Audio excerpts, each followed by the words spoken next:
Et si vos mots pouvaient devenir des ponts au lieu de murs? Avez-vous déjà été pris dans un conflit où chaque mot semblait empirer les choses? Moi aussi, j'ai connu ces moments de tension où le silence paraît plus sûr qu'un mot de trop. J'ai aussi découvert un chemin alternatif, la communication bienveillante. Et si au lieu de gagner un conflit, on apprenait à gagner en compréhension? La communication bienveillante n'est pas une faiblesse, c'est une force tranquille capable de transformer une crise en coopération. Bienvenue dans ce nouvel épisode du podcast Leadership Holistique. Je suis Christophe Rousseau, ingénieur physicien, podcasteur écrivain, coach certifié et apprenti druide. Alors, les conflits sont inévitables, que ce soit au travail, dans nos relations personnelles ou même avec nous-mêmes. Pourtant, ils ne doivent pas être destructeurs. Et grâce à la communication bienveillante, on va pouvoir transformer ces tensions en opportunités de compréhension et de collaboration. L'idée de l'épisode du jour, c'est de comprendre les principes de la communication bienveillante et leur rôle dans la gestion des conflits. Je vais partager des exemples concrets pour illustrer ces pratiques et je vais vous proposer des outils simples pour les appliquer au quotidien. Alors d'abord, c'est quoi la communication bienveillante? C'est une manière de s'exprimer qui favorise l'écoute, la compréhension mutuelle et le respect des besoins de chacun. Et je m'inspire évidemment fortement de la communication non violente, la CNV de Marshall Rosenberg. L'objectif, c'est de transformer des échanges conflictuels en dialogue constructif. C'est un bon programme, n'est-ce pas? Et pourquoi c'est si important? L'idée, c'est d'éviter l'escalade. Vous avez sûrement déjà vécu ces scènes où, que ce soit avec votre conjoint, votre conjointe ou avec un collègue de travail, le plus vous dites quelque chose et plus on renchérit et puis ça augmente et puis, on finit par dire des choses qu'on regrette. L'idée, c'est d'éviter l'escalade parce que le ton juste va déjà désamorcer la tension. Et puis ça va renforcer les relations, ça va créer un espace de respect mutuel. Et enfin, on va se focaliser sur les besoins et les solutions. Puis ça, c'est vraiment, ça change. Et si 31% de vos conflits pouvaient disparaître, simplement en apprenant à parler autrement? Et si la bienveillance était votre levier secret de performance? Alors, il y a une étude de Gallup de 2020 qui explique que les équipes pratiquant la communication bienveillante réduisent leurs conflits internes de 31% et augmentent leur productivité de 18%. Cette statistique, elle a été menée auprès de plus de 1500 équipes issues de secteurs variés de la santé, l'éducation, l'industrie des services. L'objectif, c'était d'évaluer l'impact de la communication bienveillante sur la dynamique du groupe et sur la performance. Les équipes ayant reçu une formation à la CNV, donc à la communication non violente, à l'écoute active et aux pratiques collaboratives ont été comparées à des équipes témoins sur 6 mois. Et les résultats ont été mesurés à l'aide de sondages internes, d'indicateurs RH, comme les conflits, l'absentéisme, le turnover, et des indicateurs de performance comme le respect des délais, la qualité des livrables, la satisfaction des clients. Et donc les résultats, comme je vous ai dit, ont montré une baisse de 31% des conflits internes et une hausse de 18% de la productivité dans les équipes pratiquant une communication bienveillante structurée. Mais qu'est-ce que ça veut dire finalement ça? Imaginez une équipe comme un orchestre. Si chaque musicien joue son propre morceau sans s'écouter, le résultat est catastrophique, il est cacophonique. Mais avec une bonne écoute et une direction bienveillante, l'ensemble devient harmonieux, puissant et fluide. La communication bienveillante, c'est cette baguette invisible qui transforme la cacophonie des tensions en une symphonie de coopération.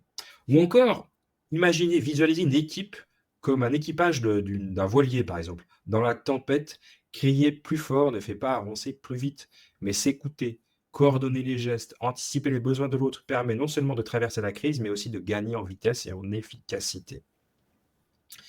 Et alors moi, pour l'avoir pratiqué depuis de nombreuses fois maintenant, je me rends compte que vraiment, c'est super puissant. Par exemple, quand j'étais en poste, quand j'étais chef de service de la stérilisation à l'hôpital, je me rappelle que lors d'un désaccord avec une collaboratrice, moi j'ai choisi d'écouter activement sans couper la parole, sans couper la parole.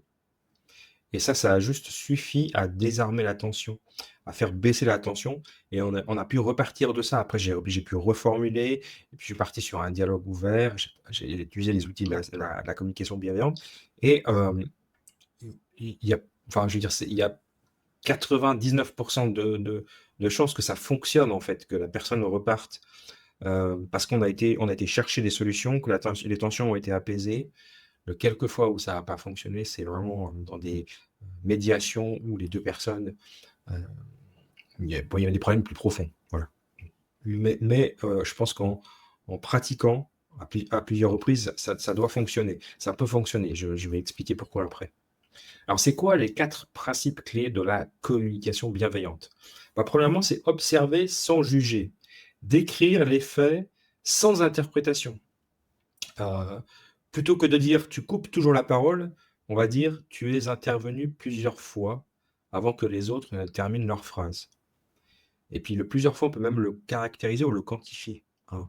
Lors de la séance, d'hier, par exemple, tu es intervenu 3 fois avant que les autres ne puissent terminer leur phrase. Là, c'est encore plus précis. Le deuxième point, le deuxième principe, pardon, c'est d'exprimer ses sentiments. D'écrire ce que, vous ressentez sans accuser.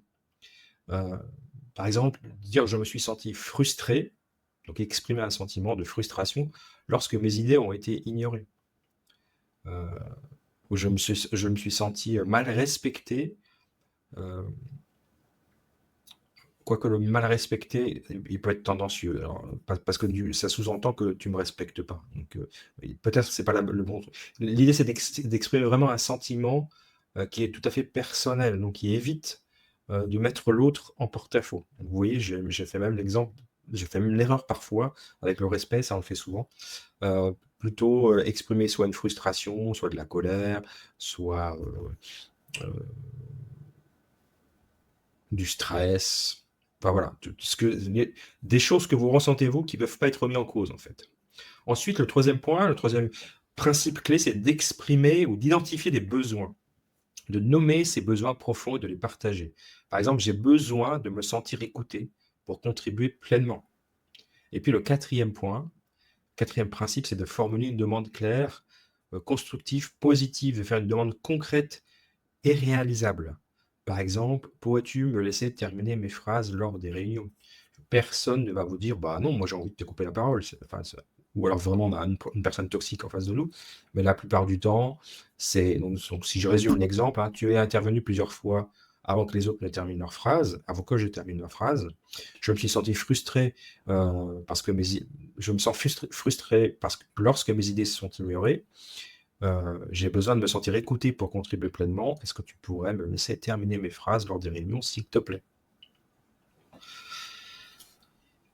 Voilà, c'est assez simple. Alors, pour remettre du contexte, Marshall Rosenberg, lui, a adapté ces principes de la CNV à des contextes géopolitiques tendus, notamment au Moyen-Orient et au Rwanda. Heu, son approche centrée sur l'expression des besoins fondamentaux plutôt que des griefs a inspiré des médiations visant à établir des dialogues humanisés parallèlement à son succès avéré dans des conflits quotidiens. Dans son ouvrage, Marshall Rosenberg, il y a 2 exemples que je trouve intéressants. Lors d'une session de communication non violente à Bethléem, une femme palestinienne, pardon, ayant perdu son fils dans le conflit israélo-palestinien, a exprimé sa douleur à un soldat israélien en utilisant le langage des besoins et des sentiments. Et contre toute attente, ça n'a pas déclenché une réaction défensive, mais plutôt une écoute réelle.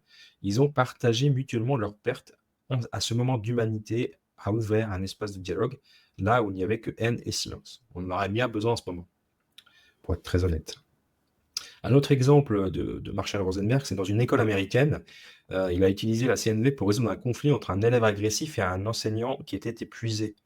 Puis au lieu de parler de punition et de comportement inacceptable, l'enseignant a appris à dire: «Quand tu cries en classe, je me sens désarmé et découragé parce que j'ai besoin d'un cadre pour enseigner sereinement. Serais-tu d'accord pour m'expliquer ce qui te pousse à crier?» Et l'élève, touché par l'absence de jugement, a pu exprimer son mal-être familial. Il avait des problèmes évidemment à la maison, comme c'est souvent le cas, et ce fut le début d'un changement profond pour la relation entre l'élève et le professeur, mais aussi pour toute la classe. Donc vous voyez, ça a vraiment des effets dans tous les contextes, hein, dans les contextes de couple, par exemple. Hem, si, s'il y a des malentendus, c'est un grand classique, le malentendu sur les tâches à la maison, sur les tâches ménagères. Hem, c'est du vécu, hein. Donc le premier item, c'est observer. Par exemple, les tâches s'accumulent souvent. Le sentiment que ça provoque, hein, c'est: «Je me sens submergé». Le besoin exprimé, c'est: «J'ai besoin de soutien», et la demande, c'est: «Pouvons-nous planifier les responsabilités ensemble chaque semaine?» Un autre exemple dans le cadre professionnel, en cas de conflit. Imaginons qu'on a un désaccord sur une méthode à suivre. Le 1er point, l'observation, ce serait: nous avons des approches différentes. Ouais, vous n'êtes pas en train de dire: «Moi, mon approche, elle est plus intéressante que la tienne», ou on a 2 approches, qui sont pas compatibles. On porte pas de jugement, en fait, on observe, on a des approches différentes. Le sentiment exprimé, c'est: «Cela me met sous pression». Le besoin, c'est: «J'ai besoin de clarté», et la demande, c'est: «Peut-on poser les avantages et les inconvénients de chaque solution ensemble?» Et après on décide. Donc je trouve que vraiment c'est une méthode simple, facile à mettre en œuvre, facile à mettre en œuvre. Je m'explique, c'est pas si facile en fait, hein, parce que, il y a la gestion des émotions derrière. Dans ces cas-là, les cas que je vous ai donnés là, les exemples que je vous ai donnés, souvent il y a beaucoup d'émotions, et donc comme j'ai dit, le ton est important, mais aussi l'expression des sentiments, des émotions. L'expression de ses émotions et pas des émotions des autres. C'est pas facile. L'expression des émotions des autres, c'est pas facile de gérer ce genre de dialogue, parce que souvent, on a nos propres émotions qui nous submergent, et parfois on n'arrive pas, hein, ça sort pas naturellement. Donc c'est pour ça il faut s'entraîner. Alors quelques exercices justement pratiques pour intégrer la communication bienveillante. Alors, le premier exercice, c'est justement l'entraînement, le dialogue en miroir. Le dialogue en miroir, c'est de reformuler ce que l'autre dit avant de répondre. Ça, c'est vraiment une technique importante qui permet de clarifier. La règle des 3 secondes, c'est de faire une petite pause avant de répondre.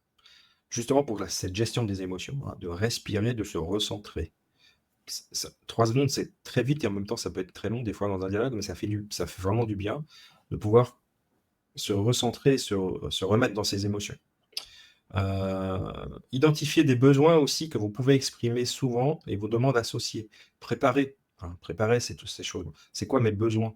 Alors ça implique de bien se connaître, heu, mais de je pense que de lister les émotions qu'on ressent, les besoins qu'on peut avoir et les demandes qu'on peut associer, déjà, ça permet déjà de se préparer.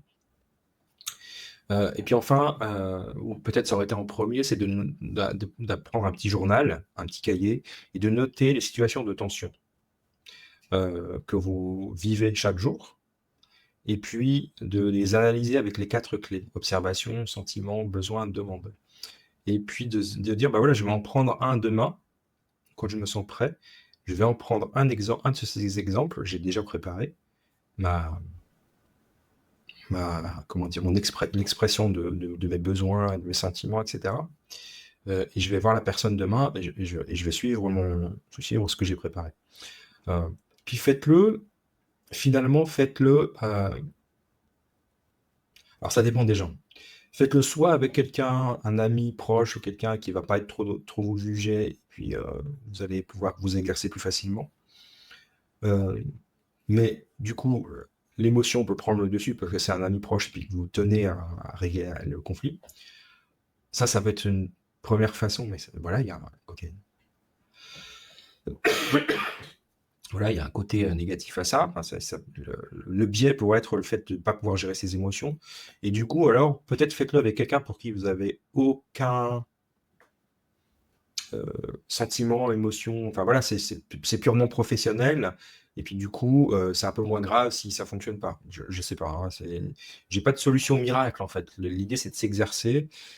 Avec qui vous vous sentez enfin, dans quelle situation déjà? Quelle est la situation pas trop grave? Quel conflit peut-être pas trop grave vous voulez résoudre, en utilisant cette méthode-là? Puis faites-le avec quelqu'un avec qui vous avez confiance, ou quelqu'un avec qui vous n'avez pas trop d'émotions, voilà, de relations proches, ce qui fait que, si vous êtes maladroit, c'est un peu moins grave. Mais encore une fois, je ne détiens pas la vérité, à vous de voir, à vous de voir. Mais vous verrez que c'est très, surprenant, heu, le fait de pouvoir s'exprimer simplement, en utilisant ces 4 piliers: observation, sentiment, besoin, demande. Voilà, pour résumer cet épisode sur la communication bienveillante, vos mots peuvent être une boussole. Ils guident soit dans la méfiance, soit vers la compréhension. La communication bienveillante, ça transforme des conflits en opportunités de croissance relationnelle et ça, c'est vraiment important. Hem, Ces opportunités parce que je voilà, on cherche pas à les con alors, c'est l'inverse en fait de «j'évite les conflits» en fait. Fuir les conflits ou éviter les conflits, je parle des conflits, verbaux, hein, je parle pas physiques évidemment, bah, ça permet pas de résoudre des problèmes. S'il y a des conflits, c'est qu'il y a des problèmes à résoudre. S'il y a des problèmes à résoudre, c'est une opportunité de vous améliorer. Donc utilisez-le. Utilisez cet épisode, réécoutez-le, utilisez-le, testez, avec, votre conjoint, votre conjointe, avec vos enfants, avec vos parents, avec, des amis, des collègues de travail, testez.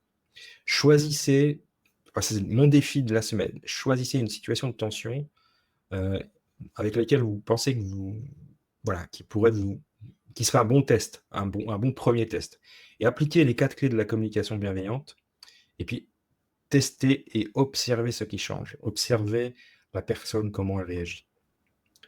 Voilà, partagez vos expériences sur les réseaux sociaux du leadership holistique et dans le prochain épisode, je vous dévoile ma routine personnelle pour gérer le stress et maintenir l'équilibre émotionnel. En attendant, je vous souhaite une belle semaine et prenez bien soin de vous.